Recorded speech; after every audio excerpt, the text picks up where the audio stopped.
السلام علیکم۔ کہانی کو آخر تک پورا سنیے گا، اور اگر آپ چینل پر نئے ہیں تو سبسکرائب ضرور کیجیے گا۔ حافظ محمد شبیر 22 مئی 2020 کو کراچی حادثے کا شکار ہونے والی بدقسمت فلائٹ کے مسافر تھے۔ موت کتنی ظالم اور چالاک ہوتی ہے۔ حافظ صاحب اس حقیقت کی کلاسیکل مثال ہیں۔ یہ سال بھر سے بچنے کی کوشش کر رہے تھے، لیکن وقت مقررہ انہیں کھینچ کھانچ کر فلائٹ PK 8303 تک لے آیا۔ کیسے آپ ان کی داستان ملاحظہ کیجئے۔ یہ اپنے خاندان کے پہلے حافظ قرآن تھے۔ والد کا انتقال 1994 میں ہو گیا۔ خاندان میں بڑے تھے، لہٰذا بہن بھائیوں کی ذمہ داری ان کے کندھوں پر آ گئی۔ یہ کویت چلے گئے، وہاں مزدوری کرتے رہے۔ کویت سے کراچی آئے، مختلف کام کیے اور پھر سعودی عرب چلے گئے۔ یہ ریاض کے ایک اسپتال میں اکاؤنٹنٹ تھے۔ 2019 میں سعودی عرب کے معاشی حالات خراب ہو گئے تو یہ خاندان سمیت امریکہ شفٹ ہونے کی کوشش کرنے لگے۔ سعودی عرب سے بھی امریکہ جا سکتے تھے، لیکن یہ پاکستان آ گئے اور پورا سال امریکی ویزے کی کوشش کرتے رہے۔ صدر ٹرمپ کی وجہ سے امریکہ کی پالیسیاں تبدیل ہو گئیں۔ پاکستانیوں کے لیے ویزے مشکل ہو گئے، لہٰذا حافظ صاحب کے معاملہ سال بھر لٹکا رہا۔ تاہم فروری میں انہیں امریکہ کا ویزا مل گیا۔ یہ جاب ویزا تھا، یہ اس پر اپنی فیملی کو بھی امریکہ لے جا سکتے تھے۔ خاندان نے تیاری شروع کر دی، لیکن اس دوران کورونا آ گیا۔ فلائٹس اور بارڈرز بند ہو گئے۔ یوں حافظ محمد شبیر کراچی میں پھنس گئے۔ مئی کے شروع میں اطلاع ملی، صدر ٹرمپ 22 مئی سے جاب ویزوں پر پابندی لگا رہے ہیں، جس کے بعد یہ لوگ شاید کبھی امریکہ نہ جا سکیں۔ خاندان نے فیصلہ کیا یہ 22 مئی سے پہلے امریکہ پہنچ جائیں۔ حافظ صاحب 19 سال سے تراویح پڑھا رہے تھے۔ کویت اور سعودی عرب میں بھی نماز تراویح کی امامت کرتے تھے، اور یہ اس سال بھی تراویح پڑھا رہے تھے۔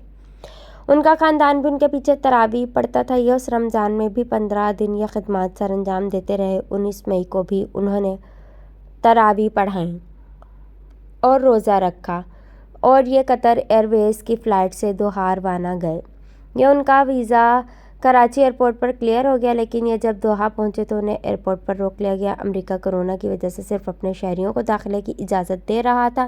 امریکی پاسپورٹ ہولڈرز کے علاوہ کوئی شخص امریکہ داخل نہیں ہو سکتا تھا، چنانچہ قطر ایئر ویز نے انہیں آف لوڈ کر دیا۔ یہ 10 گھنٹے دوحہ ایئرپورٹ پر بیٹھے رہے۔ واپسی کی فلائٹ کا معلوم کیا تو پتہ چلا 1 جون تک کراچی کی کسی فلائٹ میں کوئی گنجائش موجود نہیں۔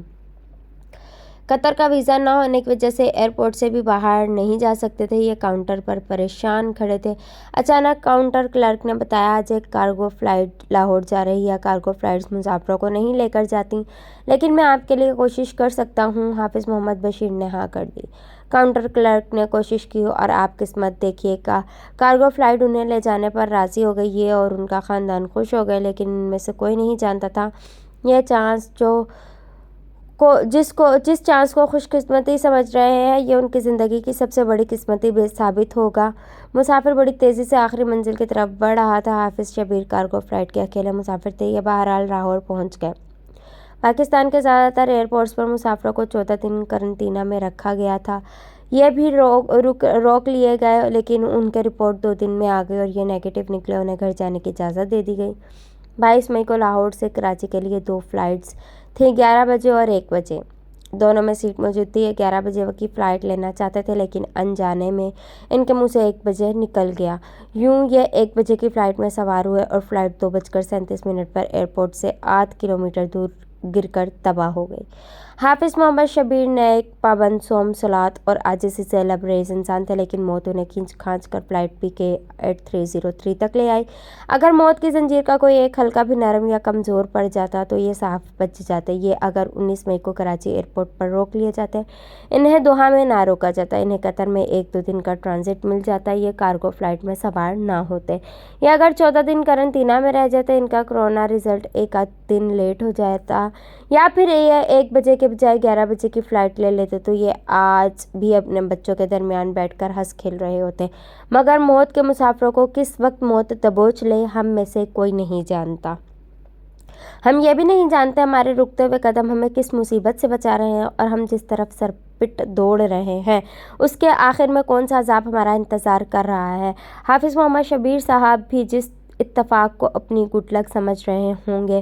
وہ آخر میں کیا نکلا، چنانچہ یہ بات پلے باندھ لیں، قدرت اگر ہمیں بچانا چاہتی ہے تو یہ ہمیں کالی بلی بھجوا کر بچا لیتی ہے، اور یہ اگر ہمیں گھیرنا چاہتی ہے تو یہ پھر ہمیں خوش قسمتیوں کے پہیوں پر بٹھا کر بھی اپنی طرف کھینچ لے گی، یہ ہمیں دائیں بائیں نہیں ہونے دے گی۔ اسی کا نام تقدیر ہے۔ یہ موت کی کہانی تھی۔ آپ اب ایک کہانی زندگی کی بھی ملاحظہ کیجیے۔ فلائٹ PK-8303 کے 2 مسافر معجزانہ طور پر بچ گئے۔ ان میں بینک آف پنجاب کے صدر ظفر مسعود بھی تھے۔ یہ ملک کے نامور اداکار منور سعید کے صاحبزادے ہیں۔ ظفر مسعود کے بقول حادثے سے پہلے طیارے میں شور ہو گیا، لوگوں نے اونچی اونچی آواز میں کلمہ پڑھنا شروع کر دیا، لوگ اللہ تعالیٰ کو بھی پکار رہے تھے اور گڑ گڑا کر دعائیں بھی کر رہے تھے، لیکن مجھ پر الٹا اثر ہوا، میں سکتے میں چلا گیا۔ مجھے اس وقت کوئی کلمہ کوئی دعا یاد نہیں رہی تھی، میں بس چپ چاپ اپنی سیٹ پر بیٹھا رہا۔ جہاز کریش ہوا، میری سیٹ جہاز سے نکلی اور میں سیٹ سمیت ہوا میں اچھلتا ہوا ایک گاڑی پر جا گرا۔ وہ گاڑی ایک وکیل صاحب کی تھی۔ وکیل صاحب سائڈ پر کھڑے تھے جبکہ ان کی بیگم گاڑی کے اندر بیٹھی تھی۔ میں گاڑی کی چھت پر ٹک گیا، میرے پورے جسم میں درد ہو رہا تھا۔ وکیل صاحب نے میری سیٹ بیلٹ کھولی، مجھے گاڑی کی چھت سے نیچے اتارا اور مجھے لے کر اسپتال کی طرف دوڑ پڑے۔ یوں میں بچ گیا۔ تاہم مظفر مسعود نے ایک حیران کن بات بتائی۔ ان کا کہنا تھا حادثے کے وقت میری والدہ نماز ظہر ادا کر رہی تھیں۔ یہ نماز میں تھی جب انہیں میرے حادثے کی اطلاع دی گئی۔ میری والدہ نے خبر سننے کے باوجود نماز جاری رکھی۔ یہ اس وقت تک سجدے میں پڑی رہیں جب تک انہیں یہ نہیں بتایا گیا کہ اللہ تعالیٰ نے ظفر کو بچا لیا ہے۔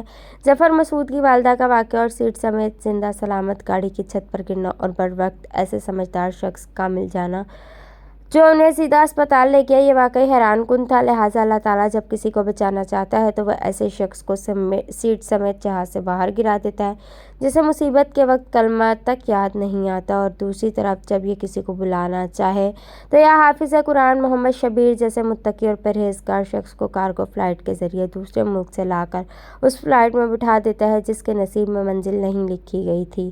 ہمارا اللہ اتنا کارساز، اتنا طاقتور ہے۔ آپ اب ایک تیسری کہانی بھی ملاحظہ کیجیے۔ میرے ایک دوست بھی اس فلائٹ میں موجود تھے، نہایت شاندار انسان تھے۔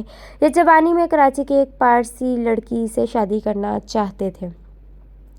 والد سخت اور تگڑے تھے، وہ نہیں مانے، والدین کی مرضی سے ان کی شادی ہو گئی۔